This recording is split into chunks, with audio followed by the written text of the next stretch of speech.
ಆತ್ಮೀಯ ಸ್ಪರ್ಧಾರ್ಥಿಗಳೇ, ಹೊನ್ನಸಿರಿ ಕನ್ನಡ ಕೋಚಿಂಗ್ ಕ್ಲಾಸ್ಗೆ ಸ್ವಾಗತ. ನಿಮ್ಮ ಸಾಧನೆಯ ಉನ್ನತಿಗೆ ನಮ್ಮ ಕನ್ನಡದ ಸಿರಿ. ಯುಜಿಸಿ ನೆಟ್, ಕೆಸೆಟ್ ಮತ್ತು ಎಲ್ಲ ಕನ್ನಡ ಸ್ಪರ್ಧಾತ್ಮಕ ಪರೀಕ್ಷೆಯಲ್ಲಿ ಉತ್ತೀರ್ಣರಾಗಲು ಶ್ರಮಿಸುತ್ತಿರುವ ವಿದ್ಯಾರ್ಥಿಗಳಿಗಾಗಿ ಹೊನ್ನಸಿರಿ ಕನ್ನಡ ಕೋಚಿಂಗ್ ಕ್ಲಾಸ್ ಪಠ್ಯಕ್ರಮ ಆಧಾರಿತ ವಿಶೇಷ ತರಗತಿಗಳನ್ನು ಹಮ್ಮಿಕೊಂಡಿದೆ. ಈ ಅವಕಾಶವನ್ನು ನೀವೆಲ್ಲ ಸದುಪಯೋಗಪಡಿಸಿಕೊಂಡು ಆದಷ್ಟು ಬೇಗ ಯುಜಿಸಿ ನೆಟ್, ಕೆಸೆಟ್ ಪರೀಕ್ಷೆಗಳಲ್ಲಿ ಉತ್ತೀರ್ಣರಾಗಬೇಕು ಎಂದು ಶುಭ ಹಾರೈಸುತ್ತೇನೆ. ಆತ್ಮೀಯ ಸ್ಪರ್ಧಾರ್ಥಿಗಳೇ, ಹೊನ್ನಸಿರಿ ಕನ್ನಡ ಕೋಚಿಂಗ್ ಕ್ಲಾಸ್ಗೆ ಸ್ವಾಗತ. ನಿಮ್ಮ ಸಾಧನೆಯ ಉನ್ನತಿಗೆ ನಮ್ಮ ಕನ್ನಡದ ಸಿರಿ. ಸ್ಪರ್ಧಾರ್ಥಿಗಳೇ, ಪ್ರಸ್ತುತ ತರಗತಿಯಲ್ಲಿ ನಾವು ಘಟಕ 1 ಪ್ರಾಚೀನ ಕನ್ನಡ ಸಾಹಿತ್ಯದ ಉಪಭಾಗವಾಗಿರುವಂತಹ ಧರ್ಮದ ವಿಷಯದಲ್ಲಿ ಜೈನ ಧರ್ಮ ಈ ಒಂದು ವಿಷಯದ ಬಗ್ಗೆ ತಿಳಿದುಕೊಳ್ಳೋಣ.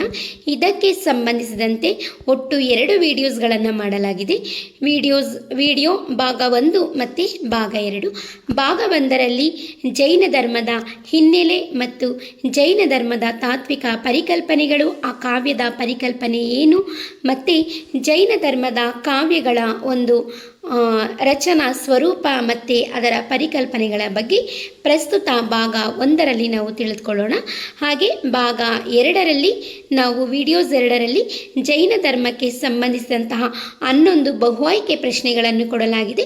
ಇದಕ್ಕೆ ಸರಿಯಾದಂತಹ ಉತ್ತರವನ್ನು ಕಾಮೆಂಟ್ ಬಾಕ್ಸ್ನಲ್ಲಿ ಬರೆಯಿರಿ. ಮತ್ತು ಇನ್ನೂ ಯಾರು ನನ್ನ ತರಗತಿಯನ್ನು ಲೈಕ್ ಮಾಡಿಲ್ಲ, ಸಬ್ಸ್ಕ್ರೈಬ್ ಮಾಡಿಲ್ಲ, ದಯವಿಟ್ಟು ನನ್ನ ತರಗತಿಗೆ ಲೈಕ್ ಮಾಡಿ, ಸಬ್ಸ್ಕ್ರೈಬ್ ಮಾಡಿ. ಹಾಗೆಯೇ ಇನ್ನೂ ಹೆಚ್ಚು ಜನರು ನನ್ನ ತರಗತಿಯನ್ನು ಸಬ್ಸ್ಕ್ರೈಬ್ ಮಾಡಿಕೊಳ್ಳದೆ ತರಗತಿಯನ್ನು ನೋಡುತ್ತಿದ್ದೀರಾ. ದಯವಿಟ್ಟು ಮೊದಲು ನನ್ನ ತರಗತಿಗೆ ಸಬ್ಸ್ಕ್ರೈಬ್ ಮಾಡಿ ಒಂದು ಲೈಕನ್ನು ಕೊಡಿ. ನಂತರ ನೀವು ಕೊಡುವಂತಹ ಒಂದು ಲೈಕ್ ಮತ್ತು ಸಬ್ಸ್ಕ್ರೈಬ್ ನಾನು ಇನ್ನೂ ಹೆಚ್ಚು ತರಗತಿಗಳನ್ನು ಮಾಡಲು ನನಗೆ ಪ್ರೋತ್ಸಾಹ ಸಿಕ್ಕಿದಂತಾಗುತ್ತದೆ. ಕನ್ನಡ ಸಿರಿಯ ಈ ಜ್ಞಾನದ ಪಯಣದಲ್ಲಿ ನಮ್ಮ ಜೊತೆಗೂಡಲು ವಿಡಿಯೋವನ್ನು ಲೈಕ್ ಮಾಡಿ, ನಿಮ್ಮ ಸ್ನೇಹಿತರೊಂದಿಗೆ ಶೇರ್ ಮಾಡಿ. ಇಂತಹ ಮತ್ತಷ್ಟು ಉಪಯುಕ್ತ ತರಗತಿಗಳಿಗಾಗಿ ನಮ್ಮ ಚಾನಲ್ಗೆ ಈಗಲೇ ಸಬ್ಸ್ಕ್ರೈಬ್ ಆಗಿ, ಪಕ್ಕದಲ್ಲೇ ಇರುವ ಬೆಲ್ ಐಕಾನ್ ಕ್ಲಿಕ್ ಮಾಡಿ. ಧನ್ಯವಾದಗಳು. ನಿಮ್ಮ ಸಾಧನೆಯ ಹಾದಿಗೆ ನಮ್ಮ ಕನ್ನಡದ ಸಿರಿ ಹೊನ್ನಸಿರಿ ಶುಭವಾಗಲಿ. ನಾವು ಪ್ರಸ್ತುತ ತರಗತಿಯಲ್ಲಿ ಘಟಕ 1 ಪ್ರಾಚೀನ ಕನ್ನಡ ಸಾಹಿತ್ಯದ ಉಪಭಾಗವಾಗಿರುವಂತಹ ಪ್ರಾಚೀನ ಕನ್ನಡ ಸಾಹಿತ್ಯ ಮತ್ತು ಧರ್ಮ, ಅದರಲ್ಲಿ ಜೈನ ಧರ್ಮದ ಬಗ್ಗೆ ಪ್ರಸ್ತುತ ತರಗತಿಯಲ್ಲಿ ತಿಳಿದುಕೊಳ್ಳೋಣ. ಇದು ಭಾಗ 1. ಅಂದರೆ ಪ್ರಾಚೀನ ಕನ್ನಡ ಸಾಹಿತ್ಯದಲ್ಲಿ ಜೈನ ಧರ್ಮ ಸಾಹಿತ್ಯಕ್ಕೆ ಯಾವ ರೀತಿಯಾದಂತಹ ಕೊಡುಗೆಯನ್ನು ಕೊಟ್ಟಿದೆ ಅನ್ನುವುದನ್ನು ನಾವು ಪ್ರಸ್ತುತ ತರಗತಿಯಲ್ಲಿ ತಿಳಿದುಕೊಳ್ಳೋಣ.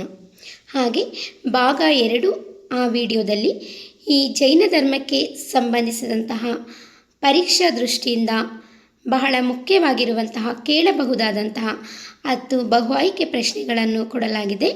ಅದಕ್ಕೆ ಸರಿಯಾದಂತಹ ಉತ್ತರವನ್ನು ಕಾಮೆಂಟ್ ಬಾಕ್ಸ್ನಲ್ಲಿ ಬರೆಯಿರಿ. ಪ್ರಾಚೀನ ಕನ್ನಡ ಸಾಹಿತ್ಯ ಮತ್ತು ಧರ್ಮ, ಜೈನ ಧರ್ಮ ಭಾಗ 1. ಹಾಗಾದರೆ ಇದಕ್ಕೆ ಸಂಬಂಧಿಸಿದಂತೆ ಪ್ರಮುಖ ಆಧಾರ ಗ್ರಂಥಗಳನ್ನು ನೋಡುವುದಾದರೆ, ಕನ್ನಡ ಸಾಹಿತ್ಯ ಚರಿತ್ರೆ ಡಾಕ್ಟರ್ ರಂಶ್ರೀ ಮುಗಳಿ, ಜೈನ ಧರ್ಮ ಮತ್ತು ಕರ್ನಾಟಕ ಸಂಸ್ಕೃತಿ ನಾಡೋಜ ಹಂಪ ನಾಗರಾಜಯ್ಯ ಹಂಪನ, ಕನ್ನಡ ಸಾಹಿತ್ಯ ಚರಿತ್ರೆ ಡಾಕ್ಟರ್ SP ಪದ್ಮಪ್ರಸಾದ್, ಸಮಗ್ರ ಕನ್ನಡ ಸಾಹಿತ್ಯ ಚರಿತ್ರೆ ಮೈಸೂರು ವಿಶ್ವವಿದ್ಯಾಲಯ ಪ್ರಕಟಣೆ, ಸಾಮಾನ್ಯನಿಗೆ ಸಾಹಿತ್ಯ ಚರಿತ್ರೆ ಕರ್ನಾಟಕ ಸಾಹಿತ್ಯ ಅಕಾಡೆಮಿ, ಒಡ್ಡಾರಾಧನೆ ಸಂಪಾದಿತ ಪ್ರೊಫೆಸರ್ DL ನರಸಿಂಹಾಚಾರ್, ಪಂಪ ಸಂಪುಟ ಆದಿಪುರಾಣ ಮತ್ತು ವಿಕ್ರಮಾರ್ಜುನ ವಿಜಯ ಕನ್ನಡ ವಿಶ್ವವಿದ್ಯಾಲಯ ಹಂಪಿ, ಕವಿರಾಜ ಮಾರ್ಗ ಸಂಕಥನ ವಿವಿಧ ವಿದ್ವಾಂಸರ ಲೇಖನಗಳ ಸಂಗ್ರಹ ಹಾಗೂ ಇನ್ನು ಮುಂತಾದಂತಹ ಪ್ರಮುಖ ಕೃತಿಗಳು. ಹಾಗಾದರೆ ನಾವು ಪ್ರಾಚೀನ ಕನ್ನಡ ಸಾಹಿತ್ಯದಲ್ಲಿ ಜೈನ ಧರ್ಮದ ಒಂದು ಸಾಹಿತ್ಯಿಕ ಕೊಡುಗೆಯನ್ನು ನೋಡೋಣ. ಐತಿಹಾಸಿಕ ಹಿನ್ನೆಲೆ. ಸುವರ್ಣಯುಗ ಯಾಕೆ ಆ ಒಂದು ಜೈನ ಸಾಹಿತ್ಯ ಕಾವ್ಯ ರಚನೆಯ ಒಂದು ಕಾಲವನ್ನು ಸುವರ್ಣಯುಗ ಅಂತ ಕರೀತಾರೆ ಅಂತಂದರೆ, ಆಗಿನ ಒಂದು ಕಾಲದಲ್ಲಿ ಜೈನ ಧರ್ಮ ಪ್ರಚಾರ ಇದ್ದಂತಹ ಕಾಲದಲ್ಲಿ ಹೆಚ್ಚು ಸಾಹಿತ್ಯ ಕೃತಿಗಳು ರಚನೆಯಾಗೋದಕ್ಕೆ ಪ್ರಾರಂಭ ಆಯಿತು. ಆದ್ದರಿಂದ ಆಗಿನ ಜೈನ ಯುಗವನ್ನು ಸುವರ್ಣಯುಗ ಅಂತ ಕರೆಯಲಾಗಿದೆ ಅಂತ ಹಲವಾರು ವಿದ್ವಾಂಸರು ಅಭಿಪ್ರಾಯವನ್ನು ಪಟ್ಟಿದ್ದಾರೆ. ಹಾಗಾದರೆ ಕನ್ನಡ ಸಾಹಿತ್ಯದ ಆರಂಭಿಕ ಕಾಲವನ್ನು ಜೈನ ಯುಗ ಅಥವಾ ಪಂಪಯುಗ ಎಂದು ಕರೆಯಲಾಗುತ್ತದೆ. ಕ್ರಿಸ್ತಶಕ 9ರಿಂದ 12ನೇ ಶತಮಾನದವರೆಗೆ ಇದರ ಪ್ರಭಾವ ಇತ್ತು. ಏನಪ್ಪ ಅಂತಂದರೆ, ಕನ್ನಡ ಸಾಹಿತ್ಯದ ಆರಂಭಿಕ ಕಾಲವನ್ನು ಯಾವಾಗ ಕನ್ನಡ ಸಾಹಿತ್ಯ ಕಾವ್ಯ ರಚನೆ ಪ್ರಾರಂಭ ಆಯಿತೋ, ಕನ್ನಡದಲ್ಲಿ ಕೃತಿಗಳು ರಚನೆ ಆಯಿತು ಕನ್ನಡ ಸಾಹಿತ್ಯದಲ್ಲಿ, ಅಂದರೆ ಆವಾಗ ಕೆಲವೊಂದು ಕೃತಿಗಳು ಸಂಸ್ಕೃತದಲ್ಲೂ ಕೂಡ ರಚನೆಯಾಗಿದೆ. ಆಯಿತಾ, ಕನ್ನಡದಲ್ಲಿ ಬೆರಳೆಣಿಕೆ ಅಷ್ಟು, ಆದರೆ ಅದನ್ನ ಒಟ್ಟಾರೆ ಕನ್ನಡ ಸಾಹಿತ್ಯ ಅಂದರೆ ಆರಂಭಿಕ ಕಾಲ ಅಂತ ಕರಿಬೋದು. ಆಯಿತಾ, ಕನ್ನಡ ಸಾಹಿತ್ಯದ ಆರಂಭಿಕ ಕಾಲವನ್ನು ಜೈನ ಯುಗ, ನೆನಪಿರಲಿ, ಜೈನ ಯುಗ ಅಥವಾ ಪಂಪಯುಗ ಎಂದು ಕರೆಯಲಾಗುತ್ತದೆ. ಯಾವ ಒಂದು ಸಾಹಿತ್ಯದ ಆರಂಭಿಕ ಕಾಲವನ್ನು ಏನಂತ ಕರೀತಾರೆ ಅಂತಂದರೆ ಜೈನ ಯುಗ ಅಥವಾ ಪಂಪಯುಗ ಎಂದು ಕರೆಯಲಾಗುತ್ತದೆ. ಯಾವ ಒಂದು ಶತಮಾನದ ಕಾಲವನ್ನು ಎಲ್ಲಿಂದ ಎಲ್ಲಿಯವರೆಗೆ ಆ ಒಂದು ಜೈನ ಯುಗ ಅಥವಾ ಪಂಪಯುಗ ಅಂತ ಕರಿತಾ ಇದ್ರು ಅಂದರೆ, ಕ್ರಿಸ್ತಶಕ 9ನೇ ಶತಮಾನದಿಂದ, ನೆನಪಿರಲಿ, ಕ್ರಿಸ್ತಶಕ 9ನೇ ಶತಮಾನದಿಂದ 12ನೇ ಶತಮಾನದವರೆಗೆ ಇದರ ಪ್ರಭಾವ ಇತ್ತು. ಎಷ್ಟನೇ ಶತಮಾನ? ಕ್ರಿಸ್ತಶಕ 9ರಿಂದ 12ನೇ ಶತಮಾನದವರೆಗೆ ಇದರ ಪ್ರಭಾವ ಇತ್ತು. ಆಯಿತಾ, ಅದರಿಂದ ಕೃತಿಗಳು ರಚನೆ ಆಗ್ತಾಯಿದ್ವು. 9ರಿಂದ 12ನೇ ಶತಮಾನದ ಕಾಲಾವಧಿಯನ್ನು ಜೈನ ಯುಗ ಅಂತ ಕರೀತಾರೆ, ಅಥವಾ ಪಂಪಯುಗ ಅಂತಲೂ ಕೂಡ ಕರಿಬೋದು. ಸರಿನಾ? ಸುವರ್ಣಯುಗ ಅಂದರೆ ಆವಾಗಿನ ಒಂದು ಕಾಲದಲ್ಲಿ ಏನು ಅಂತಂದರೆ ಕಾವ್ಯಗಳು ಹೆಚ್ಚು ರಚನೆ ಆಗ್ತಾಯಿದ್ದವು, ಅದಕ್ಕೆ ಸುವರ್ಣಯುಗ ಅಂತ ಕರಿತಾಯಿದ್ರು. ಇನ್ನು ರಾಜಾಶ್ರಯದ ಬಲವನ್ನು ನೋಡೋದಾದರೆ, ರಾಷ್ಟ್ರಕೂಟರು, ಗಂಗರು, ಕಲ್ಯಾಣಿ ಚಾಲುಕ್ಯರು ಮತ್ತು ಹೊಯ್ಸಳ ರಾಜರು ಜೈನ ಧರ್ಮ ಮತ್ತು ಸಾಹಿತ್ಯಕ್ಕೆ ರಾಜಾಶ್ರಯ ನೀಡಿದರು. ಇನ್ನು ಐತಿಹಾಸಿಕ ಹಿನ್ನೆಲೆಯಲ್ಲಿ ನೋಡ್ಬೋದಾದಂತಹ ಮತ್ತೊಂದು ಪ್ರಮುಖ ಅಂಶ ಏನಪ್ಪ ಅಂತಂದರೆ, ರಾಷ್ಟ್ರಕೂಟರು, ಗಂಗರಾಗಿರ್ಬೋದು, ಕಲ್ಯಾಣಿ ಚಾಲುಕ್ಯರಾಗಿರ್ಬೋದು, ಹೊಯ್ಸಳ ರಾಜರಾಗಿರ್ಬೋದು, ಇವರೆಲ್ಲ ಏನು ಅಂತಂದರೆ ಜೈನ ಧರ್ಮ ಮತ್ತು ಸಾಹಿತ್ಯಕ್ಕೆ ರಾಜಾಶ್ರಯವನ್ನು ನೀಡಿದವರು. ಜೈನ ಧರ್ಮಕ್ಕೆ ಏನು ಬೆಂಬಲವನ್ನು ನೀಡಿದವರು, ರಾಜಾಶ್ರಯವನ್ನು ನೀಡಿದಂತಹ ರಾಜವಂಶಗಳು ಯಾವ್ಯಾವುದು ಅಂತಂದರೆ ರಾಷ್ಟ್ರಕೂಟ ವಂಶ, ಗಂಗರ ವಂಶ, ಕಲ್ಯಾಣಿ ಚಾಲುಕ್ಯರ ವಂಶ ಮತ್ತು ಹೊಯ್ಸಳ ರಾಜರ ವಂಶ. ಈ ಎಲ್ಲ ರಾಜವಂಶಗಳು ಕೂಡ ಏನು ಜೈನ ಧರ್ಮಕ್ಕೆ ಅಥವಾ ಜೈನ ಸಾಹಿತ್ಯಕ್ಕೆ ಪ್ರೋತ್ಸಾಹವನ್ನು ಕೊಟ್ಟಿದ್ದಂತಹ ಪ್ರಮುಖ ರಾಜವಂಶಗಳು ಅಂತ ನಾವು ಹೇಳ್ಬೋದು.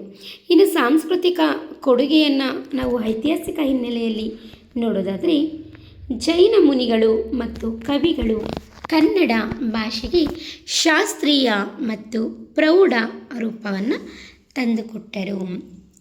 ಸಾಂಸ್ಕೃತಿಕ ಕೊಡುಗೆಯಲ್ಲಿ ಜೈನ ಮುನಿಗಳು ಮತ್ತು ಕವಿಗಳು ಕನ್ನಡ ಭಾಷೆಗೆ ಶಾಸ್ತ್ರೀಯ ಮತ್ತು ಪ್ರೌಢ ರೂಪವನ್ನು ತಂದುಕೊಟ್ಟಿದ್ದಾರೆ. ಯಾರ್ಯಾರು? ಜೈನ ಮುನಿಗಳು ಮತ್ತು ಕವಿಗಳು ಕನ್ನಡ ಭಾಷೆಗೆ ಶಾಸ್ತ್ರೀಯವಾದಂತಹ ಪ್ರೌಢ ರೂಪವನ್ನು ಕೊಟ್ಟಿದ್ದಾರೆ. ಏಕೆಂದರೆ ಅವರು ರಚನೆ ಮಾಡಿರುವಂತಹ ಸಾಹಿತ್ಯ ಅಷ್ಟು ಪ್ರಭಾವಶಾಲಿಯಾಗಿರೋದ್ರಿಂದ ಸಾಂಸ್ಕೃತಿಕ ಕೊಡುಗೆಯನ್ನು ಕೂಡ ಜೈನ ಮುನಿಗಳು ಮತ್ತು ಕವಿಗಳು ಕನ್ನಡ ಭಾಷೆಗೆ ಶಾಸ್ತ್ರೀಯವಾದಂಥ ಸ್ಥಾನಮಾನವನ್ನು ತಂದುಕೊಟ್ಟಿದ್ದರು ಅಂತ ನಾವು ಹೇಳ್ಬೋದು. ಮುಂದುವರೆದು ಜೈನ ಧರ್ಮದ ಪ್ರಮುಖ ತಾತ್ವಿಕ ಪರಿಕಲ್ಪನೆಗಳನ್ನು ನೋಡೋಣ. ಜೈನ ಧರ್ಮ ಒಳಗೊಂಡಿರುವಂಥ ಪ್ರಮುಖ ತಾತ್ವಿಕ ಪರಿಕಲ್ಪನೆಗಳು ಏನು ಅಂದರೆ, ತತ್ವಗಳೇನು ಅನ್ನೋದನ್ನು ನೋಡೋದಾದರೆ, ಒಂದು ಅಹಿಂಸೆ. ಆಯಿತಾ, ಅಹಿಂಸೆ ನೋಡೋದಾದರೆ ಇದು ಜೈನ ಕಾವ್ಯಗಳ ಪರಮೋಚ್ಚ ಮೌಲ್ಯವಾಗಿದೆ. ಕೇವಲ ದೈಹಿಕ ಹಿಂಸೆಯಷ್ಟೇ ಅಲ್ಲದೆ ಮನಸ್ಸಿನಲ್ಲಿ ಕೆಟ್ಟದ್ದನ್ನು ಯೋಚಿಸುವುದು ಹಿಂಸೆಯೇ ಎಂದು ಕಾವ್ಯಗಳು ಸಾರುತ್ತವೆ.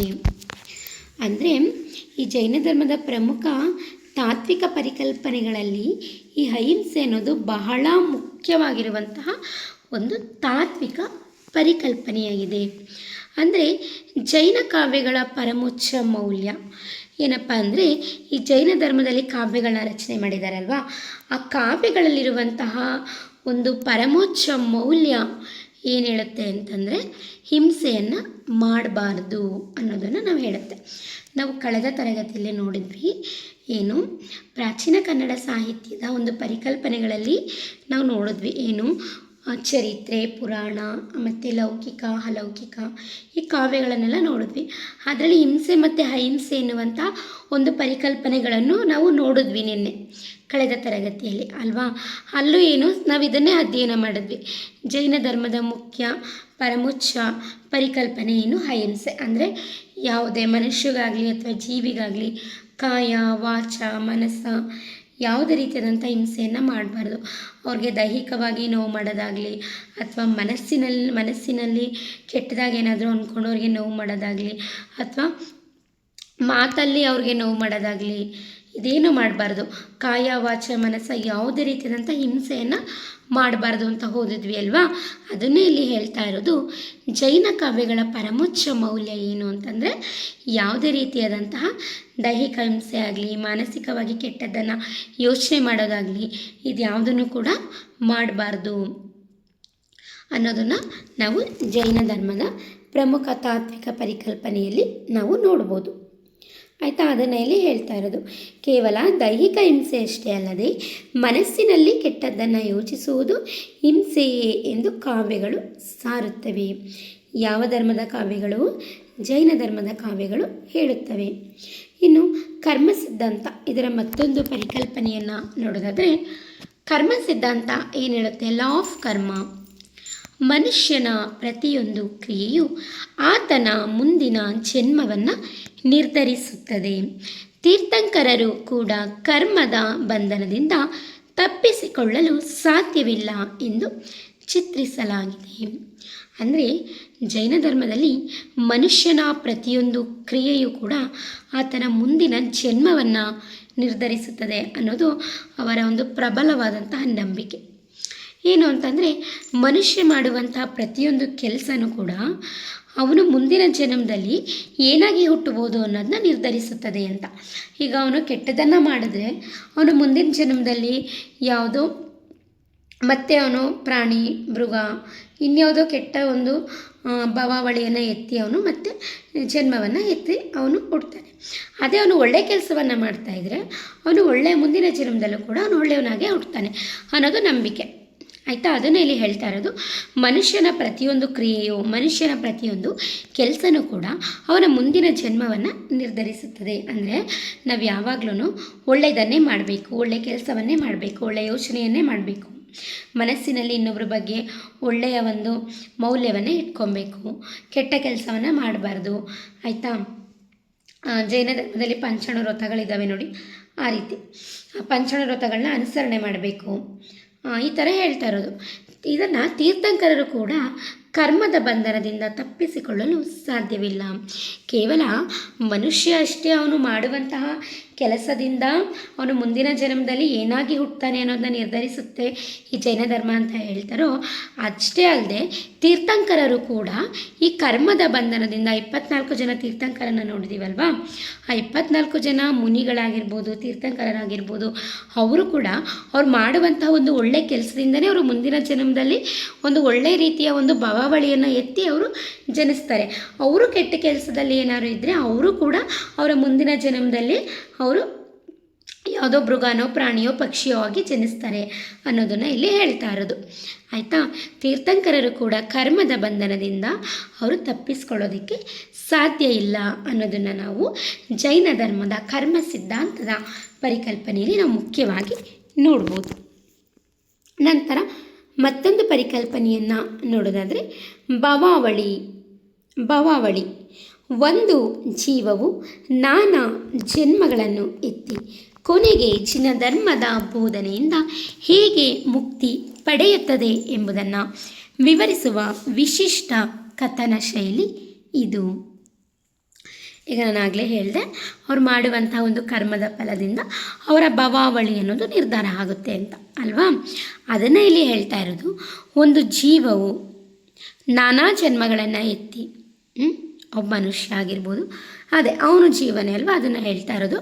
ಒಂದು ಜೀವ ನಾನಾ ಜನ್ಮಗಳನ್ನು ಎತ್ತಿ, ಹಲವಾರು ಜನ್ಮಗಳನ್ನು ಎತ್ತಿ ಕೊನೆಗೆ ಜಿನ ಧರ್ಮದ ಬೋಧನೆಯಿಂದ, ಕೊನೆಗೆ ಒಂದು ಜನ್ಮ ಇರುತ್ತಲ್ಲ, ಈಗ ಎಷ್ಟೋ ತೀರ್ಥಂಕರರು ಪ್ರಾಣಿ ಪಕ್ಷಿ ಇದೆಲ್ಲ ಆಗಿ ಕೊನೆಗೆ ಅವರು ಮನುಷ್ಯ ಜನ್ಮವನ್ನು ಎತ್ತುತ್ತಾರೆ. ಉದಾಹರಣೆಯಾಗಿ ನೋಡೋದಾದರೆ ನಿನ್ನೆ ನೋಡಿದ್ವಿ, ಯಾವುದು ಜನನ ಯಶೋಧರ ಚರಿತೆಯಲ್ಲಿ ನೋಡಿದ್ವಿ.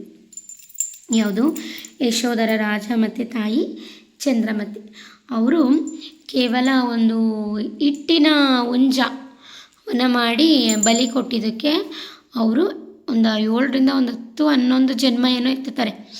ಯಾವುದು ಪ್ರಾಣಿಯಾಗಿ, ಪಕ್ಷಿಯಾಗಿ, ಮೃಗವಾಗಿ, ಹಾಡು, ಮುಳ್ಳು ಹಂದಿ ಮತ್ತು ಇನ್ನೂ ಹಲವಾರು ಜನ್ಮಗಳನ್ನು ಎತ್ತಿ ಕೊನೆಯ ಜನ್ಮದಲ್ಲಿ ಅಭಯರುಚಿ ಅಭಯಮತಿ ಅಣ್ಣ ತಂಗಿಯಾಗಿ ಜನಿಸ್ತಾರೆ. ಆಯಿತಾ, ಆ ಥರ ಅದನ್ನು ಇಲ್ಲಿ ಹೇಳ್ತಾ ಇರೋದು ಏನು ಅಂತಂದರೆ, ಒಂದು ಜೀವವು ನಾನಾ ಜನ್ಮಗಳನ್ನು ಎತ್ತಿ ಕೊನೆಗೆ ಜಿನಧರ್ಮದ ಬೋಧನೆಯಿಂದ, ಆಯಿತಾ, ಜಿನಧರ್ಮದ ಬೋಧನೆಯಿಂದ ಹೇಗೆ ಮುಕ್ತಿ ಪಡೆಯುತ್ತದೆ ಎಂಬುದನ್ನು ವಿವರಿಸುವ ವಿಶಿಷ್ಟ ಕಥನ ಶೈಲಿ ಇದಾಗಿದೆ. ಗೊತ್ತಾಯ್ತಲ್ವಾ. ಎಷ್ಟೇ ಜನ್ಮಗಳನ್ನ ಎತ್ತಿದ್ರೂ ಕೂಡ ಕೊನೆಗೆ ಜಿನಧರ್ಮದ ಬೋಧನೆಯಿಂದ ಅವರು ಹೇಗೆ ಮುಕ್ತಿಯನ್ನು ಪಡೆಯುತ್ತಾರೆ ಎನ್ನುವುದನ್ನು ವಿವರಿಸುವಂಥ ಒಂದು ವಿಶಿಷ್ಟ ಕಥನ ಶೈಲಿ ಈ ಭವಾವಳಿ ಅಂತ ಹೇಳ್ಬೋದು.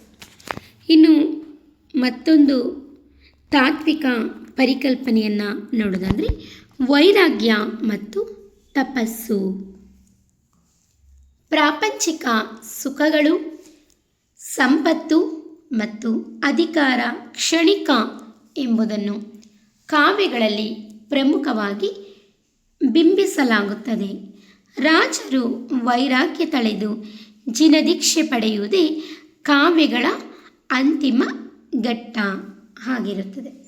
ಇಲ್ಲಿ ಕ್ಲೈಮ್ಯಾಕ್ಸ್ ಅಂತ ನಾನು ವರ್ಣ ಮೆನ್ಷನ್ ಮಾಡಿದ್ದೀನಿ, ಅದನ್ನು ತಿಳ್ಕೊಳ್ಳಿ. ಕಾವ್ಯಗಳ ಅಂತಿಮ ಘಟ್ಟ ಆಗಿರುತ್ತದೆ ಅಷ್ಟೆ.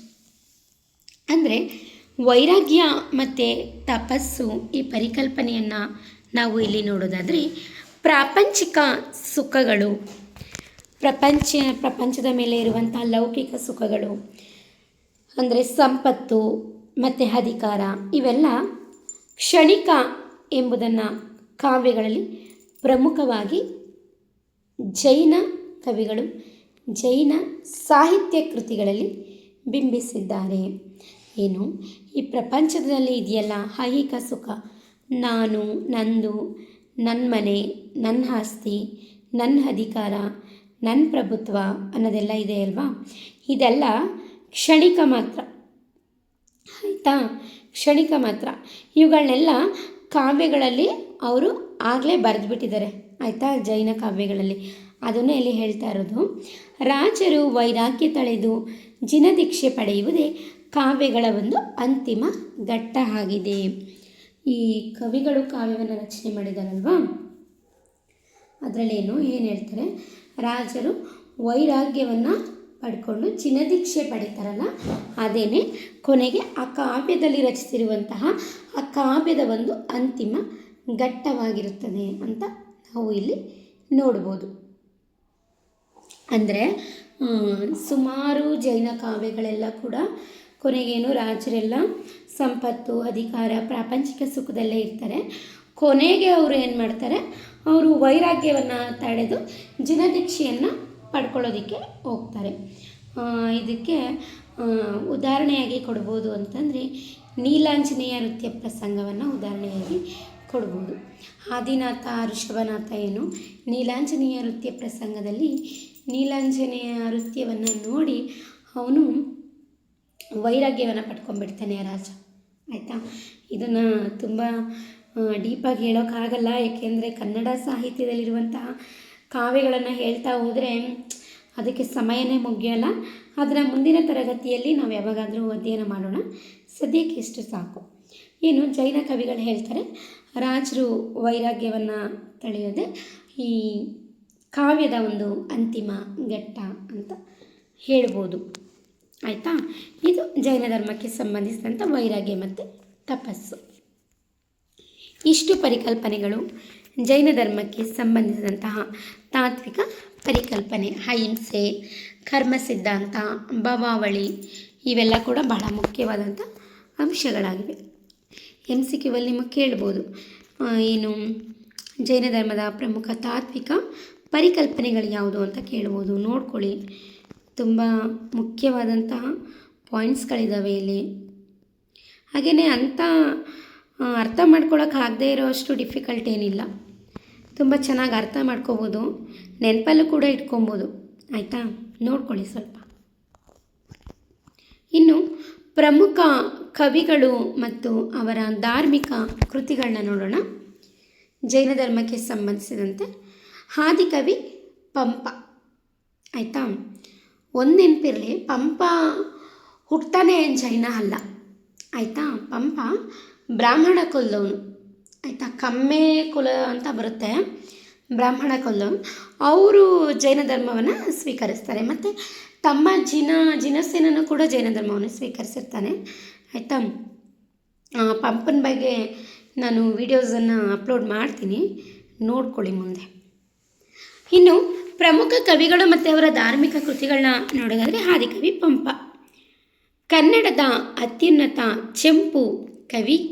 ಈತನ ಆದಿಪುರಾಣವು ಮೊದಲ ಜೈನ ತೀರ್ಥಂಕರನಾದ ಋಷಭನಾಥನ ಭವಾವಳಿ ಮತ್ತು ಮೋಕ್ಷ ಸಾಧನೆಯನ್ನು ತಿಳಿಸುವ ಶ್ರೇಷ್ಠ ಆಗಮಿಕ ಕಾವ್ಯವಾಗಿದೆ. ನಾನು ಆಗಲೇ ನೀಲಾಂಜನೇಯ ನೃತ್ಯ ಪ್ರಸಂಗ ಹೇಳಿದೆ ಅಲ್ವಾ, ಅದು ಇದರಲ್ಲೇ ಬರೋದು. ಯಾವುದು? ಪಂಪ ರಚಿಸಿರುವಂಥ ಆದಿಪುರಾಣ. ಅದರಲ್ಲಿ ಋಷಭನಾಥ ಅಥವಾ ಆದಿನಾಥ ಇವನು ಆ ನೀಲಾಂಜನೇಯ ನೃತ್ಯ ಪ್ರಸಂಗವನ್ನು ನೋಡಿ ಆವಾಗ ಅವನಿಗೆ ಮುಕ್ತಿಯನ್ನು, ವೈರಾಗ್ಯವನ್ನು ಅವನು ತಾಳ್ತಾನೆ ಆ ಒಂದು ಸಂದರ್ಭದಲ್ಲಿ. ಸರಿನಾ? ಆದಿಕವಿ ಪಂಪನ ಬಗ್ಗೆ ನಾವಿಲ್ಲಿ ನೋಡೋದಾದರೆ ಕನ್ನಡದ ಅತ್ಯುನ್ನತ ಚೆಂಪು ಕವಿ. ಚೆಂಪು ಪದ್ಯ ಗದ್ಯ ಮಿಶ್ರಿತವಾದಂಥ ಒಂದು ಕಾವ್ಯ ರಚನೆ. ಆಯಿತಾ, ಕನ್ನಡದ ಅತ್ಯುನ್ನತ ಚೆಂಪು ಕವಿ. ಈತನ ಮೊದಲ ಜೈನ ತೀರ್ಥಂಕರನಾದ ಋಷಭನಾಥನ ಭವಾವಳಿ ಮತ್ತು ಮೋಕ್ಷ ಸಾಧನೆಯನ್ನು ತಿಳಿಸುವಂತಹ ಒಂದು ಶ್ರೇಷ್ಠ ಆಗಮಿಕ ಕಾವ್ಯವನ್ನು ರಚನೆ ಮಾಡಿದ್ದಾನೆ. ಯಾವುದು? ಆದಿಪುರಾಣ. ಆಯಿತಾ, ಯಾವುದು? ಆದಿಪುರಾಣ. ಈ ಆದಿಪುರಾಣ ಏನು? ಮೊದಲ ಜೈನ ತೀರ್ಥಂಕರನಾದಂತಹ ಋಷಭನಾಥನ ಭವಾವಳಿಯನ್ನು ಮತ್ತು ಮೋಕ್ಷ ಸಾಧನೆಯನ್ನು ತಿಳಿಸುವಂತಹ ಒಂದು ಶ್ರೇಷ್ಠ ಆಗಮಿಕ ಕಾವ್ಯವೇ ಪಂಪ ರಚಿಸಿರುವಂತಹ ಚೆಂಪು ಶೈಲಿಯ ಆದಿಪುರಾಣ ಕಾವ್ಯ ಅಂತ ನಾವಿಲ್ಲಿ ನೋಡ್ಬೋದು. ಸರಿನಾ? ಇನ್ನು ಮುಂದೆ ನೋಡೋದಾದರೆ ಪೊನ್ನ. ಇಲ್ಲಿ ನೋಡಿ, ಇಲ್ಲಿ ನಾವು ಆಗಲೇ ನೋಡಿದ್ವಿ ಏನು ಅಂತಂದರೆ ವೈರಾಗ್ಯ ಮತ್ತು ತಪಸ್ಸು. ಪ್ರಾಪಂಚಿಕ ಸುಖಗಳು, ಸಂಪತ್ತು ಮತ್ತು ಅಧಿಕಾರ ಕ್ಷಣಿಕ ಎಂಬುದನ್ನು ಕಾವ್ಯಗಳಲ್ಲಿ ಪ್ರಮುಖವಾಗಿ ಬಿಂಬಿಸಲಾಗುತ್ತದೆ. ಇಲ್ಲಿ ನೋಡ್ಕೊಳ್ಳಿ, ರಾಜರು ವೈರಾಗ್ಯ ತಳೆದು ಜಿನದೀಕ್ಷೆ ಪಡೆಯುವುದೇ ಕಾವ್ಯಗಳ ಅಂತಿಮ ಘಟ್ಟ. ಅದನ್ನ ಇಲ್ಲಿ ಹೇಳ್ತಾ ಇರೋದು. ಇಲ್ಲಿ ರಾಜರು, ಆದಿನಾಥ ಮತ್ತು ಋಷಭನಾಥ ಇಬ್ಬರು ಒಂದೇ. ಆಯಿತಾ, ಇವರು ಪ್ರಾಪಂಚಿಕ ಸುಖಗಳನ್ನ ಮೊರೆ ಹೋಗಿರ್ತಾರೆ.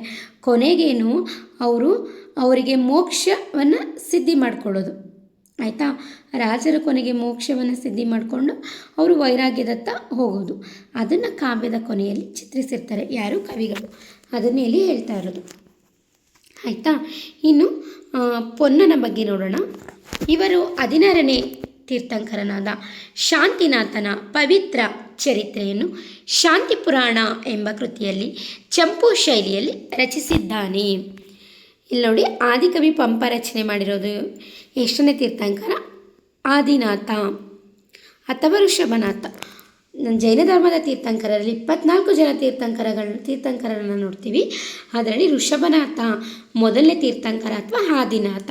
ಆದ್ದರಿಂದ ಆದಿಪುರಾಣ ಋಷಭನಾಥನಿಗೆ ಸಂಬಂಧಿಸಿದಂಥ ಪುರಾಣ, ಆದಿನಾಥನಿಗೆ ಸಂಬಂಧಿಸಿದಂಥ ಪುರಾಣ ಅಂತ ಹೇಳಲಾಗಿದೆ.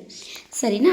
ಒಂದನೇ ತೀರ್ಥಂಕರ ಅಥವಾ ಮೊದಲನೇ ತೀರ್ಥಂಕರನಾದಂಥ ಋಷಭನಾಥನ ಭಾವಾವಳಿ ಮತ್ತು ಚರಿತ್ರೆಯನ್ನು ಹೇಳುವಂತಹ ಒಂದು ಜೈನ ಕಾವ್ಯವೇ ಆದಿಪುರಾಣ. ಯಾರು ರಚನೆ ಮಾಡಿರೋದು? ಪಂಪ. ಯಾವ ಶೈಲಿಯಲ್ಲಿ? ಚಂಪು ಶೈಲಿಯಲ್ಲಿ. ಸರಿನಾ? ಇನ್ನು ಶ್ರೀ ಪೊನ್ನನ ಬಗ್ಗೆ ನೋಡೋದಾದರೆ, ಪೊನ್ನ 16ನೇ ತೀರ್ಥಂಕರನಾದಂತಹ ಶಾಂತಿನಾಥನ ಪವಿತ್ರ ಚರಿತ್ರೆಯನ್ನು ಇವನು ರಚನೆ ಮಾಡಿದ್ದಾನೆ. ಯಾವ ಶೈಲಿಯಲ್ಲಿ? ಚಂಪು ಶೈಲಿಯಲ್ಲಿ ರಚನೆ ಮಾಡಿದ್ದಾನೆ. 16ನೇ ತೀರ್ಥಂಕರ ಯಾರು? ಶಾಂತಿ ಪುರಾಣದಲ್ಲಿ ಬರುವಂತಹ ಶಾಂತಿನಾಥ. ಆಯಿತಾ? ಇವನು 16ನೇ ತೀರ್ಥಂಕರನಾದ ಶಾಂತಿನಾಥನ ಪವಿತ್ರ ಚರಿತ್ರೆಯನ್ನು ಶಾಂತಿ ಪುರಾಣ ಎಂಬ ಕೃತಿಯಲ್ಲಿ ಚಂಪು ಶೈಲಿಯಲ್ಲಿ ರಚನೆ ಮಾಡಿದ್ದಾನೆ. ಯಾರು? ಶ್ರೀ ಪೊನ್ನ. ಪರೀಕ್ಷೆಯಲ್ಲಿ ಕೇಳ್ಬೋದು, ಶಾಂತಿನಾಥನನ್ನು ಎಷ್ಟನೇ ತೀರ್ಥಂಕರ ಎಂದು ಕರೆಯಲಾಗಿದೆ ಅಂತ ಕೇಳ್ಬೋದು. ಅಥವಾ ಶಾಂತಿನಾಥನ ಪವಿತ್ರ ಚರಿತ್ರೆಯನ್ನು ಬರೆದಿರುವಂತಹ ಕವಿ ಯಾರು ಅಂತನಾದರೂ ಕೇಳ್ಬೋದು. ಅಥವಾ ಆ ಕಾವ್ಯ ರಚನೆಯಾಗಿರುವಂತಹ ಶೈಲಿ ಯಾವುದು ಅಂತನಾದರೂ ಕೇಳ್ಬೋದು. ಸ್ವಲ್ಪ ಎಚ್ಚರಿಕೆಯಿಂದ ಇವುಗಳನ್ನ ನೋಡ್ಕೊಳ್ಳಿ. ಆಯಿತಾ? ಮತ್ತು 24 ಜನ ತೀರ್ಥಂಕರರಿದ್ದಾರಲ್ವ, ಆ 24 ಜನ ತೀರ್ಥಂಕರರು ಯಾರು ಅಂತ ಕಾಮೆಂಟ್ ಬಾಕ್ಸ್ನಲ್ಲಿ ಬರೆಯಿರಿ, ನೋಡೋಣ. ಇನ್ನು ಮುಂದೆ ರನ್ನ. 2ನೇ ತೀರ್ಥಂಕರನ ಇತಿಹಾಸವನ್ನು ಸಾರುವ ಅಜಿತ ಪುರಾಣವನ್ನು ಬರೆದಿದ್ದಾನೆ. ಈತ ಪಂಪ ಪೊನ್ನರ ಜೊತೆ ಸೇರಿ ರತ್ನತ್ರಯರು ಎಂದು ಪ್ರಸಿದ್ಧಿ ಪಡೆದಿದ್ದಾನೆ. ಇನ್ನು ರನ್ನನ ಸಾಹಿತ್ಯವನ್ನು ನೋಡೋದಾದರೆ, ರನ್ನ 2ನೇ ತೀರ್ಥಂಕರನಾದಂತಹ ಯಾರು? ರನ್ನ 2ನೇ ತೀರ್ಥಂಕರನ ಇತಿಹಾಸವನ್ನು ಸಾರುವಂತಹ ಅಜಿತ ಪುರಾಣವನ್ನು ಬರೆದಿದ್ದಾನೆ. ಅಂದರೆ ಅಜಿತನಾಥ. 1ನೇ ತೀರ್ಥಂಕರ ಯಾರು? ಆದಿನಾಥ ಅಥವಾ ಋಷಭನಾಥ. 2ನೇ ತೀರ್ಥಂಕರ ಯಾರು? ಅಜಿತನಾಥ. 16ನೇ ತೀರ್ಥಂಕರ ಯಾರು? ಶಾಂತಿನಾಥ ಅಲ್ವಾ? ಶಾಂತಿನಾಥ. ಓಕೆ, ಶಾಂತಿನಾಥ. ಹಾಗೆಯೇ ರನ್ನ ಇಲ್ಲಿ 2ನೇ ತೀರ್ಥಂಕರನಾದಂತಹ ಅಜಿತನಾಥನನ್ನು ಕುರಿತು ಅಜಿತನಾಥ ಪುರಾಣ ಅಥವಾ ಅಜಿತ ಪುರಾಣ ಎನ್ನುವಂತಹ ಒಂದು ಚಂಪು ಶೈಲಿಯ ಕಾವ್ಯವನ್ನು ರಚನೆ ಮಾಡಿದ್ದಾನೆ. ಅಷ್ಟೇ ಅಲ್ಲದೆ ರನ್ನ ಈ ಪೊನ್ನರ ಜೊತೆ ಪಂಪ ಮತ್ತು ಪೊನ್ನರ ಜೊತೆ ಸೇರಿ ರತ್ನತ್ರಯರ ಒಂದು ಸಾಲಿನಲ್ಲಿ ನಿಲ್ಲುತ್ತಾನೆ. 3 ಜನ ರತ್ನತ್ರಯರು ಯಾರು? ಪಂಪ, ಪೊನ್ನ, ರನ್ನ. ಹಾಗೆಯೇ 3 ಜನ ಕವಿ ಚಕ್ರವರ್ತಿಗಳು ಕೂಡ ಇದ್ದಾರೆ. ಆ ಕವಿ ಚಕ್ರವರ್ತಿಗಳು ಯಾರು ಅಂತ ಕಾಮೆಂಟ್ ಬಾಕ್ಸ್ನಲ್ಲಿ ಬರೆಯಿರಿ. ಆಯಿತಾ? ರತ್ನತ್ರಯರು, ಪಂಪ, ಪೊನ್ನ, ರನ್ನ. ಕವಿ ಚಕ್ರವರ್ತಿಗಳು ಯಾರು ಅನ್ನೋದು ನಿಮಗೆ ನೇರವಾದ ಪ್ರಶ್ನೆ. ನೀವು ಕಾಮೆಂಟ್ ಬಾಕ್ಸ್ನಲ್ಲಿ ಬರೆಯಿರಿ. ರತ್ನತ್ರಯರ ಒಂದು ಸಾಲಿಗೆ ಸೇರಿ ಪ್ರಸಿದ್ಧನಾಗಿದ್ದಾನೆ ಅಂತ ಹೇಳ್ಬೋದು. ಇನ್ನು ಮುಂದೆ ನೋಡುವಂತಹ ಕವಿ ನಾಗಚಂದ್ರ. ಮುಂದೆ ನಾಗಚಂದ್ರ ಕವಿಯ ಬಗ್ಗೆ ನೋಡೋಣ. ಇವನನ್ನು ಅಭಿನವ ಪಂಪ ಎನ್ನಲಾಗುತ್ತದೆ. ಜೈನ ಧರ್ಮದ ತತ್ವಗಳಿಗೆ ಅನುಗುಣವಾಗಿ ರಾಮಾಯಣವನ್ನು ಮರುರೂಪಿಸಿ ರಾಮಚಂದ್ರ ಚರಿತ ಪುರಾಣ ಅಥವಾ ಪಂಪ ರಾಮಾಯಣ ಇದನ್ನು ರಚಿಸಿದನು. ಇನ್ನು ನಾಗಚಂದ್ರ ಕವಿಯ ಬಗ್ಗೆ ನಾವು ನೋಡೋದಾದರೆ, ಇವರಿಗೆ ಇದ್ದಂತಹ ಬಿರುದು ಅಭಿನವ ಪಂಪ. ಪರೀಕ್ಷೆಯಲ್ಲಿ ಹಲವಾರು ಬಾರಿ ಪ್ರಶ್ನೆ ಕೇಳಿದರೆ ಅಭಿನವ ಪಂಪ ಎಂದು ಯಾರನ್ನು ಕರೆಯುತ್ತಾರೆ ಅಂತ ಕೇಳಿದರೆ ಯಾರನ್ನು? ನಾಗಚಂದ್ರನನ್ನು. ಆಯಿತಾ? ಇವನು ಜೈನ ಧರ್ಮದ ತತ್ವಗಳಿಗೆ ಅನುಗುಣವಾಗಿ ರಾಮಾಯಣವನ್ನು ಮರುರೂಪಿಸಿ ರಾಮಚಂದ್ರ ಚರಿತ ಪುರಾಣ ಎನ್ನುವಂತಹ ಒಂದು ಕಾವ್ಯವನ್ನು ಇವನು ರಚನೆ ಮಾಡಿದ್ದಾನೆ. ಆ ಕಾವ್ಯಕ್ಕೆ ಇರುವಂತಹ ಮತ್ತೊಂದು ಹೆಸರು ಏನು? ಪಂಪ ರಾಮಾಯಣ. ಇದನ್ನು ಕೂಡ ಪರೀಕ್ಷೆಯಲ್ಲಿ ಕೇಳ್ಬೋದು, ಎಚ್ಚರಿಕೆಯಿಂದ ನೋಡ್ಕೊಳ್ಳಿ. ರಾಮಚಂದ್ರ ಚರಿತ ಪುರಾಣಕ್ಕೆ ಇರುವಂಥ ಮತ್ತೊಂದು ಹೆಸರು ಪಂಪ ರಾಮಾಯಣ ಎಂದು ಕರೆಯಲಾಗಿದೆ. ನಂತರ ಜನ್ನ ಕವಿಯ ಬಗ್ಗೆ ನೋಡುವುದಾದರೆ, ಇಂದ್ರಿಯ ನಿಗ್ರಹ ಮತ್ತು ಅಹಿಂಸೆಯ ಮಹತ್ವವನ್ನು ಬೋಧಿಸುವ ಯಶೋಧರ ಚರಿತೆ ಎಂಬ ವಿಶಿಷ್ಟ ಲಘು ಚೆಂಪು ಕಾವ್ಯವನ್ನು ನೀಡಿದ್ದಾನೆ. ಇನ್ನು ಜನ್ನಕವಿ ರಚನೆ ಮಾಡಿರುವಂತಹ ಯಶೋಧರ ಚರಿತೆ ಬಗ್ಗೆ ನೋಡೋದಾದರೆ, ಇಂದ್ರಿಯ ನಿಗ್ರಹ ಮತ್ತು ಅಹಿಂಸೆಯ ತತ್ವವನ್ನು ಬೋಧಿಸುವಂತಹ, ನಾನು ನಿಮಗೆ ಆಗಲೇ ಹೇಳಿದೆ, ಒಂದು ಹಿಟ್ಟಿನ ಕೋಳಿಯ ಹುಂಜವನ್ನು ಬಲಿ ಕೊಟ್ಟಿದ್ದಕ್ಕೆ ಅವರು ನಾನಾ ಥರ ಜನ್ಮಗಳನ್ನು ಎತ್ತಿ ಕೊನೆಗೆ ಅಭಯರುಚಿ ಅಭಯಮತಿ ಆಗಿ ಅವರು ಹುಡ್ತಾರೆ. ಆಯಿತಾ, ಅದನ್ನು ಇಲ್ಲಿ ಹೇಳ್ತಾ ಇರೋದು. ಅಹಿಂಸೆಯ ಮಹತ್ವವನ್ನು ಬೋಧಿಸುವಂತಹ ಯಶೋಧರ ಚರಿತೆ ಎಂಬಂತಹ ಒಂದು ವಿಶಿಷ್ಟ ಲಘು ಅಂದರೆ ಚಿಕ್ಕದು. ಆಯಿತಾ, ಇದು 4 ಸಾಲಿನ ಪದ್ಯಗಳಲ್ಲಿ ರಚನೆಯಾಗಿದೆ. ಡಿಗ್ರಿಯಲ್ಲಿ ಇದು ಸೆಕೆಂಡ್ ಇಯರ್ಗಿದೆ. ಇದು ಯಶೋಧರ ಚರಿತೆ ಎನ್ನುವಂಥ ಕಾವ್ಯ ಓದ್ಕೊಳ್ಳಿ, ತುಂಬ ಚೆನ್ನಾಗಿದೆ. ಪುಟ್ಟು ಕಾವ್ಯ ಇದು. ಆಯಿತಾ, ಒಂದು ಲಘು ಚಂಪು ಕಾವ್ಯದಲ್ಲಿ ರಚನೆಯಾಗಿರೋದನ್ನು ನಾವು ನೋಡ್ಬೋದು. ಯಾರು ಜನ ರಚನೆ ಮಾಡಿರುವಂಥ ಒಂದು ಯಶೋಧರ ಚರಿತೆ. ಇವರಿಷ್ಟು ಕವಿಗಳು ಕೂಡ ಜೈನ ಧರ್ಮದ ಪ್ರಮುಖ ಕವಿಗಳು ಮತ್ತು ಅವರು ರಚನೆ ಮಾಡಿರುವಂಥ ಧಾರ್ಮಿಕ ಕೃತಿಗಳಾಗಿದೆ ಅಂತ ನಾವು ಹೇಳ್ಬೋದು. ಇನ್ನು ಮುಂದೆ ಜೈನ ಕಾವ್ಯಗಳ ರಚನೆ ಮತ್ತು ಸ್ವರೂಪ, ಅವುಗಳ ಲಕ್ಷಣವನ್ನು ನೋಡೋಣ. ಜೈನ ಕಾವ್ಯ ರಚನೆ ಆಗಬೇಕಂದ್ರೆ ಅದರ ಸ್ವರೂಪ ಹೇಗಿರುತ್ತೆ ಮತ್ತು ಅದು ಒಳಗೊಂಡಿರುವಂಥ ಪ್ರಮುಖ ಲಕ್ಷಣಗಳು ಏನು ಅನ್ನೋದನ್ನು ನಾವು ನೋಡೋದಾದರೆ, ಮೊದಲನೆಯದು ಚಂಪು ಮಾರ್ಗ. ಆಯಿತಾ, ಜೈನ ಕವಿಗಳು ತಮ್ಮ ಗಂಭೀರ ಧಾರ್ಮಿಕ ತತ್ವಗಳನ್ನು ನಿರೂಪಿಸಲು ಗದ್ಯ ಪದ್ಯ ಮಿಶ್ರಿತ ಚಂಪು ಶೈಲಿಯನ್ನೇ ಪ್ರಧಾನ ಮಾಧ್ಯಮವಾಗಿ ಆರಿಸಿಕೊಂಡರು. ಏನಪ್ಪ ಮೊದಲನೆಯ ಒಂದು ಸ್ವರೂಪ ಮತ್ತು ಲಕ್ಷಣವನ್ನು ನಾವು ನೋಡೋದಾದರೆ, ಚಂಪು ಮಾರ್ಗ ಅಂತಂದ್ರೇನು? ಪದ್ಯ ಮತ್ತು ಗದ್ಯ ಮಿಶ್ರಿತವಾಗಿರುವಂಥ ಒಂದು ಶೈಲಿಯನ್ನು ಚಂಪು ಅಂತ ಕರೀತಾರೆ. ಜೈನ ಕವಿಗಳೇನು ಮಾಡಿದ್ರು, ತಮ್ಮಲ್ಲಿದ್ದಂತಹ ಒಂದು ಗಂಭೀರ ಧಾರ್ಮಿಕ ತತ್ವಗಳನ್ನು ಅವರು ನಿರೂಪಿಸೋದಕ್ಕೋಸ್ಕರ ಗದ್ಯ ಪದ್ಯ ಮಿಶ್ರಿತವಾಗಿರುವಂತಹ ಚಂಪು ಶೈಲಿಯನ್ನು ಪ್ರಧಾನ ಮಾಧ್ಯಮವಾಗಿ ಅವರು ಬಳಸ್ಕೊತಾರೆ. ಈ ಗದ್ಯ ಪದ್ಯ ಮಿಶ್ರಿತ ಚಂಪು ಶೈಲಿಯಿಂದ ಅವರು ಏನು ಮಾಡ್ತಾರೆ, ಕಾವ್ಯವನ್ನು ರಚನೆ ಮಾಡ್ತಾರೆ. ಕೇವಲ ಗದ್ಯದಿಂದ ನಾವು ರಚನೆ ಮಾಡಿದ್ರೆ ಅದು ಅಷ್ಟು ಆಕರ್ಷಕವಾಗೂ ಇರೋದಿಲ್ಲ.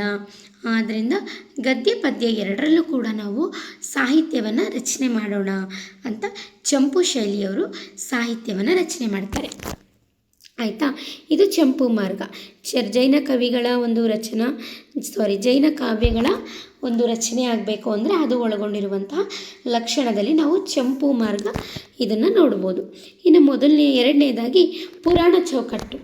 24 ತೀರ್ಥಂಕರರು ಅಥವಾ ಸಲಾಕ ಪುರುಷರು ಅಂದರೆ ಮಹಾಪುರುಷರ ಜೀವನ ಚರಿತ್ರೆಯನ್ನು ಪುರಾಣಗಳ ರೂಪದಲ್ಲಿ ಬರೆಯುವುದು ಇವರ ಮುಖ್ಯ ಲಕ್ಷಣವಾಗಿತ್ತು. ಇದು ಒಳಗೊಂಡಿರುವಂಥ ಎರಡನೇ ಲಕ್ಷಣ ಏನು ಅಂತಂದರೆ, ಜೈನ ಧರ್ಮದ ಕಾವ್ಯಗಳು ಒಳಗೊಂಡಿರುವಂಥ ಲಕ್ಷಣಗಳಲ್ಲಿ ಪುರಾಣ ಚೌಕಟ್ಟು ಅನ್ನೋದು ಬಹಳ ಮುಖ್ಯವಾದಂಥ ಲಕ್ಷಣವಾಗಿದೆ. ಏನು ಪುರಾಣ ಚೌಕಟ್ಟು ಅಂತಂದರೆ, 24 ಜನ ತೀರ್ಥಂಕರರು ಅಥವಾ ಸಲಾಕ ಪುರುಷರು. 24 ಜನ ತೀರ್ಥಂಕರರಿಗೆ ಇರುವಂತಹ ಮತ್ತೊಂದು ಹೆಸರು ಏನು ಅಂತಂದರೆ ಸಲಾಕ ಪುರುಷರು ಅಂತ, ಅಂದರೆ ಮಹಾಪುರುಷರು ಅಂತ. ಸರಿನಾ? ಇವರ ಜೀವನ ಚರಿತ್ರೆಯನ್ನು ಪುರಾಣಗಳ ರೂಪದಲ್ಲಿ ಬರೆಯುವುದು ಇವರ ಮುಖ್ಯ ಲಕ್ಷಣವಾಗಿತ್ತು. ಜೈನ ಕಾವ್ಯದ ಪ್ರಮುಖ ಲಕ್ಷಣಗಳಲ್ಲಿ ಮತ್ತೊಂದು ಲಕ್ಷಣ ಪುರಾಣ ಚೌಕಟ್ಟು. ಅಂದರೆ 24 ಜನ ತೀರ್ಥಂಕರರು, ಸಲಾಕ ಪುರುಷರು ಅಥವಾ ಈ ಮಹಾಪುರುಷರ ಒಂದು ಜೀವನ ಚರಿತ್ರೆಯನ್ನು ಪುರಾಣಗಳ ರೂಪದಲ್ಲಿ ಬರೆಯುವುದು ಇದರ ಪ್ರಮುಖ ಲಕ್ಷಣವಾಗಿತ್ತು. ಜೈನ ಕಾವ್ಯದ ಪ್ರಮುಖ ಲಕ್ಷಣ ಅಂತ ನಾವು ಹೇಳ್ಬೋದು. ಮತ್ತೊಂದು ಪ್ರೌಢ ಭಾಷೆ. ಸಂಸ್ಕೃತ ಪದಗಳ ಬಳಕೆಯು ಹೆಚ್ಚಾಗಿದ್ದು ಕಾವ್ಯಗಳು ಭವ್ಯ ಹಾಗೂ ಗಾಂಭೀರ್ಯದ ಶೈಲಿಯನ್ನು ಹೊಂದಿದ್ದವು. ಈ ಜೈನ ಕಾವ್ಯಗಳ ಮತ್ತೊಂದು ಲಕ್ಷಣವಾಗಿ ಪ್ರೌಢ ಭಾಷೆ ಇದನ್ನು ನೋಡ್ಬೋದು. ಪ್ರೌಢ ಭಾಷೆ ಅಂತಂದ್ರೇನು? ಸಂಸ್ಕೃತ ಪದಗಳ ಬಳಕೆ ಹೆಚ್ಚಾಗಿದ್ದು ಕಾವ್ಯಗಳು ಭವ್ಯ ಹಾಗೂ ಗಾಂಭೀರ್ಯದ ಶೈಲಿಯನ್ನು ಹೊಂದಿರೋದು ಅಂತ ನಾವು ನೋಡ್ಬೋದು. ಆ ಒಂದು ಜೈನ ಕಾವ್ಯಗಳಲ್ಲಿ ಸಂಸ್ಕೃತದ ಒಂದು ಬಳಕೆಯನ್ನು ತೀವ್ರವಾಗಿ ಬಳಸೋದು.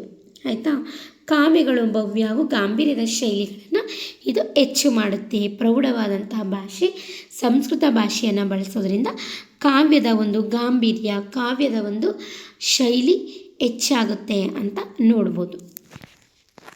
ಇದಿಷ್ಟು ಕೂಡ ಜೈನ ಕಾವ್ಯಗಳ ರಚನಾ ಸ್ವರೂಪ ಮತ್ತು ಲಕ್ಷಣವಾಗಿದೆ ಅಂತ ನೋಡ್ಬೋದು. ಯಾವುದು?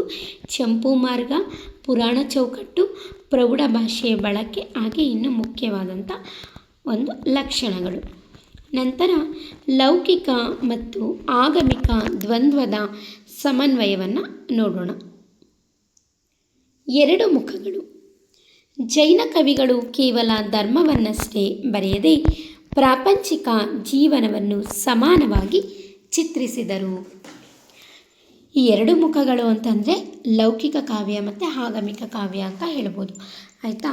ಈ ಲೌಕಿಕ ಮತ್ತು ಆಗಮಿಕ ದ್ವಂದ್ವದ ಸಮನ್ವಯ, ಈ ಲೌಕಿಕ ಮತ್ತು ಆಗಮಿಕವನ್ನು ಎರಡನ್ನೂ ಹೇಗೆ ಸಮನ್ವಯಗೊಳಿಸಿ ಕಾವ್ಯದಲ್ಲಿ ರಚನೆ ಮಾಡಿದ್ದಾರೆ ಎನ್ನುವಂತಹ ಒಂದು ಅರ್ಥ. ಎರಡು ಮುಖಗಳು. ಜೈನ ಕವಿಗಳು ಕೇವಲ ಧರ್ಮವನ್ನಷ್ಟೇ ಬರೆಯದೆ, ಆಯಿತಾ, ಕೇವಲ ಧರ್ಮವನ್ನಷ್ಟೇ ಬರೆಯದೆ ಪ್ರಾಪಂಚಿಕ ಜೀವನವನ್ನು ಸಮಾನವಾಗಿ ಚಿತ್ರಿಸಿದರು. ಈಗ ಜೈನ ಕವಿಗಳ ಬಗ್ಗೆ ನಾವು ನೋಡಿದ್ವಿ. ಪಂಪ ಮತ್ತು ರನ್ನ, ಹಾಗೆಯೇ ಚೆನ್ನ, ಇನ್ನು ಮುಖ್ಯವಾಗಿ ಪ್ರಮುಖವಾದಂಥ ಕವಿಗಳೆಲ್ಲ ಏನು ಮಾಡಿದ್ದಾರೆ, ಲೌಕಿಕ ಕಾವ್ಯವನ್ನು ರಚನೆ ಮಾಡಿದ್ದಾರೆ ಮತ್ತು ಆಗಮಿಕ ಕಾವ್ಯವನ್ನು ರಚನೆ ಮಾಡಿದ್ದಾರೆ. ಈಗ ಉದಾಹರಣೆಗೆ ಪಂಪನನ್ನು ನೋಡೋದಾದರೆ ಕೇವಲ ಧರ್ಮವನ್ನಷ್ಟೇ ಬರೆಯದೆ ಪ್ರಾಪಂಚಿಕ ಜೀವನವನ್ನು ಕೂಡ ಸಮಾನವಾಗಿ ಅವರು ಚಿತ್ರಿಸಿದ್ದಾರೆ. ಈಗ ಆದಿಪುರಾಣ ಅಂತನ್ನೋದು ಅದೊಂದು ಪುರಾಣ ಕಾವ್ಯ, ಆಯಿತಾ, ಅಂದರೆ ಧಾರ್ಮಿಕ ಕಾವ್ಯ. ಆದರೆ ಅದರ ಜೊತೆಗೆ ಲೌಕಿಕ ಕಾವ್ಯವನ್ನು ಕೂಡ ರಚನೆ ಮಾಡಿದ್ದಾರೆ. ಯಾವುದು? ವಿಕ್ರಮಾರ್ಜುನ ವಿಜಯ ಅಲ್ವಾ. ಈ ಥರ ಒಬ್ಬ ಕವಿಯಾದವರು ಏನು ಅಂತಂದರೆ ಲೌಕಿಕ ಕಾವ್ಯವನ್ನು ಅಂದರೆ ಕೇವಲ ಧರ್ಮವನ್ನಷ್ಟೇ ಬರೆಯದೆ ಪ್ರಾಪಂಚಿಕ ಜೀವನವನ್ನು ಸಮಾನವಾಗಿ ಚಿತ್ರಿಸುವಂಥ ಒಂದು ಕಾವ್ಯವನ್ನು ಕೂಡ ಅವರು ರಚನೆ ಮಾಡಬೇಕು. ಲೌಕಿಕ ಮತ್ತು ಆಗಮಿಕ ಇವೆರಡನ್ನೂ ಕೂಡ ಅವರು ತಮ್ಮ ಕಾವ್ಯದಲ್ಲಿ ಸಮನ್ವಯವಾಗಿ ಸ್ವೀಕರಿಸಿ ಕಾವ್ಯವನ್ನು ರಚನೆ ಮಾಡಬೇಕು ಅನ್ನೋದು ಇಲ್ಲಿಯ ಒಂದು ಪ್ರಮುಖ ಅಂಶ. ನಂತರ ಇದಕ್ಕೆ ಪಂಪನನ್ನೇ ಉದಾಹರಣೆಯಾಗಿ ನಾವು ನೋಡಿದ್ವಿ ನೋಡಿ. ಪಂಪನು ಧರ್ಮಕ್ಕಾಗಿ ಆದಿಪುರಾಣವನ್ನು ಬರೆದರೆ ತನ್ನ ಆಶ್ರಯದಾತ ಯಾರು ರಾಜ ಅರಿಕೇಸರಿಯನ್ನು ಅರ್ಜುನನಿಗೆ ಹೋಲಿಸಿ ಲೌಕಿಕ ಸುಖ ಮತ್ತು ದುಃಖಗಳ ವರ್ಣನೆಯುಳ್ಳ ಪಂಪ ಭಾರತ ಅಥವಾ ವಿಕ್ರಮಾರ್ಜುನ ವಿಜಯವನ್ನು ಬರೆದನು. ಇದನ್ನು ನಾವು ನೋಡ್ಬೋದು. ಅವನು ಕೇವಲ ಪುರಾಣವನ್ನಷ್ಟೇ ಬರೆಯದೆ ಲೌಕಿಕತೆಗೂ ಅವನು ಅನ್ವಯ ಮಾಡಿಕೊಂಡು ಅವನು ಕಾವ್ಯವನ್ನು ರಚನೆ ಮಾಡಿದ್ದಾನೆ ಅನ್ನೋದನ್ನು ನಾವು ನೋಡ್ಬೋದು. ನಂತರ ಕಾವ್ಯಧರ್ಮದ ವಿಜಯ. ಕಾವ್ಯಧರ್ಮದ ವಿಜಯ. ಕವಿಗಳು ಕೇವಲ ಮತ ಪ್ರಚಾರಕರಾಗದೆ ಶ್ರೇಷ್ಠ ಕಲಾತ್ಮಕತೆಯನ್ನು ಕಾಯ್ದುಕೊಂಡಿದ್ದರಿಂದಲೇ ಈ ಧಾರ್ಮಿಕ ಕಾವ್ಯಗಳು ಇಂದಿಗೂ ಜಗತ್ತಿನ ಶ್ರೇಷ್ಠ ಸಾಹಿತ್ಯವಾಗಿ ಉಳಿದಿವೆ. ಅಂದರೆ ಕವಿಗಳು ಕೇವಲ ಮತ ಪ್ರಚಾರಕರಾಗದೆ ಅವರು ಅಂದರೆ ಜೈನ ಕಾವ್ಯಗಳನ್ನ ರಚನೆ ಮಾಡಿದ್ದಾರೆ. ಜೈನ ಕಾವ್ಯಗಳನ್ನ ರಚನೆ ಮಾಡಿ ಅವರು ಜೈನ ಧರ್ಮವನ್ನು ಸ್ವೀಕಾರ ಮಾಡಬೇಕು ಅಂತ ಕೇವಲ ಅವರು ಮತ ಪ್ರಚಾರಕರಾಗದೆ ಅದರ ಜೊತೆಗೆ ಅವರು ಶ್ರೇಷ್ಠ ಕಲಾತ್ಮಕತೆಯನ್ನು ಕೂಡ ಅವರು ಕಾಯ್ದುಕೊಂಡು ಬಂದಿದ್ದಾರೆ. ಅಂದರೆ ಕಾವ್ಯವನ್ನು ರಚನೆ ಮಾಡಿದಾರಲ್ವಾ, ಅಲ್ಲಿ ಚಂಪು ಶೈಲಿಯನ್ನು ಅನುಸರಿಸಿ ಕಾವ್ಯವನ್ನು ರಚನೆ ಮಾಡಿಕೊಂಡು ಕಾವ್ಯದ ಒಂದು ಬದ್ಧತೆಯನ್ನು ಅವರು ಕಾಯ್ದಿರಿಸಿಕೊಂಡು ಬಂದಿದ್ದಾರೆ. ಈ ಧಾರ್ಮಿಕ ಕಾವ್ಯಗಳು ಇಂದಿಗೂ ಕೂಡ ಜಗತ್ತಿನ ಶ್ರೇಷ್ಠ ಸಾಹಿತ್ಯವಾಗಿ ಇಂದಿಗೂ ಕೂಡ ಉಳಿದುಕೊಂಡು ಬಂದಿವೆ. ಇದು ಕಾವ್ಯಧರ್ಮದ ವಿಜಯ ಅಂತ ನಾವು ಇಲ್ಲಿ ನೋಡ್ಬೋದು. ಈ ರೀತಿ ಜೈನ ಧರ್ಮದ ಕವಿಗಳು ಲೌಕಿಕ ಮತ್ತು ಆಗಮಿಕ ದ್ವಂದ್ವದ ಒಂದು ಸಮನ್ವಯವನ್ನು ಸಮತೋಲನವಾಗಿ ತಮ್ಮ ಕಾವ್ಯದಲ್ಲಿ ಅವರು ಬಳಸ್ಕೊಂಡಿದ್ದಾರೆ ಅಂತ ಹೇಳಿದರೆ ತಪ್ಪಾಗಲಾರದು ಅಲ್ವಾ. ಹಾಗಾದರೆ ಕಾವ್ಯದ ಒಂದು ಕೊನೆಯ ಒಂದು ಅಂಶವನ್ನು ನಾವು ಈ ರೀತಿ ಹೇಳಿ ಮುಗಿಸೋದಾದರೆ, ಜೈನ ಧರ್ಮವು ಕನ್ನಡ ಸಾಹಿತ್ಯಕ್ಕೆ ಒಂದು ಭದ್ರವಾದ ವೈಚಾರಿಕ ಮತ್ತು ಸಾಹಿತ್ಯಿಕ ಬುನಾದಿಯನ್ನು ಹಾಕಿಕೊಟ್ಟಿತು ಅಲ್ವಾ. ಕನ್ನಡ ಸಾಹಿತ್ಯಕ್ಕೆ ಒಂದು ಭದ್ರವಾದಂತಹ ಒಂದು ವೈಚಾರಿಕ ಮತ್ತು ಸಾಹಿತ್ಯಿಕ ಬುನಾದಿಯನ್ನು ಹಾಕಿಕೊಟ್ಟಂತಹ ಪ್ರಮುಖ ಧರ್ಮ ಅಂತಂದರೆ ಜೈನ ಧರ್ಮ ಅಂತ ಹೇಳ್ಬೋದು. ಇಂದಿನ ಕನ್ನಡ ಸಾಹಿತ್ಯ ಅಂದರೆ ಇಂದಿನ ಕನ್ನಡ ಭಾಷೆಯ ಪ್ರೌಢಿಮೆ ಮತ್ತು ಸಾಂಸ್ಕೃತಿಕ ಅಸ್ಮಿತೆಗೆ ಜೈನ ಕವಿಗಳ ಕೊಡುಗೆ ಮತ್ತು ಅವರು ಬಿತ್ತಿದ ಅಹಿಂಸೆಯ ತತ್ವಗಳು ಇಂದಿಗೂ ಕೂಡ ಅಮೂಲ್ಯವಾಗಿವೆ ಎಂದು ಹೇಳಲಾಗಿದೆ. ಹಾಗಾದರೆ ನಾವು ಪ್ರಸ್ತುತ ತರಗತಿಯಲ್ಲಿ ಪ್ರಾಚೀನ ಕನ್ನಡ ಸಾಹಿತ್ಯ, ಅದರಲ್ಲಿ ಜೈನ ಧರ್ಮ, ಅದರ ಒಂದು ಸಾಹಿತ್ಯಿಕ ಕೊಡುಗೆ ಏನು ಅನ್ನೋದನ್ನು ನಾವು ಪ್ರಸ್ತುತ ತರಗತಿಯಲ್ಲಿ ತಿಳಿದುಕೊಂಡಿದ್ವಿ. ಹಾಗಾದರೆ ಭಾಗ 2 ಈ ವಿಡಿಯೋದಲ್ಲಿ ಜೈನ ಧರ್ಮಕ್ಕೆ ಸಂಬಂಧಿಸಿದಂತಹ 10 ಬಹು ಆಯ್ಕೆ ಪ್ರಶ್ನೆಗಳನ್ನು ಕೊಡಲಾಗಿದೆ. ಇದಕ್ಕೆ ಸರಿಯಾದಂತಹ ಉತ್ತರವನ್ನು ನೀವು ಕಾಮೆಂಟ್ ಬಾಕ್ಸ್ನಲ್ಲಿ ಬರೆಯಿರಿ. ಮತ್ತು ಇನ್ನು ಯಾರು ನನ್ನ ಚಾನಲನ್ನು ಸಬ್ಸ್ಕ್ರೈಬ್ ಮಾಡಿಕೊಳ್ಳದೆ ನೋಡ್ತಾ ಇದ್ದೀರೋ ಅವರು ದಯವಿಟ್ಟು ಮೊದಲು ನನ್ನ ಚಾನಲನ್ನು ಸಬ್ಸ್ಕ್ರೈಬ್ ಮಾಡಿಕೊಂಡು ನಂತರ ನೀವು ತರಗತಿಯನ್ನು ನೋಡಿ. ಇದರಿಂದ ನನಗೆ ಇನ್ನೂ ಹೆಚ್ಚು ತರಗತಿಯನ್ನು ಮಾಡೋದಕ್ಕೆ ಪ್ರೋತ್ಸಾಹ ಸಿಕ್ಕಿದಂತಾಗುತ್ತದೆ. ಧನ್ಯವಾದಗಳು. ಶುಭ ದಿನ. ದಯವಿಟ್ಟು ನನ್ನ ತರಗತಿಗೆ ಲೈಕ್ ಮಾಡಿ, ಸಬ್ಸ್ಕ್ರೈಬ್ ಮಾಡಿ, ಬೆಲ್ ಐಕಾನ್ ಕ್ಲಿಕ್ ಮಾಡಿ. ನಾನು ಇನ್ನೂ ಹೆಚ್ಚು ಹೆಚ್ಚು ತರಗತಿಗಳನ್ನು ಮಾಡಲು ನನಗೆ ಪ್ರೋತ್ಸಾಹವನ್ನು ನೀಡಿ.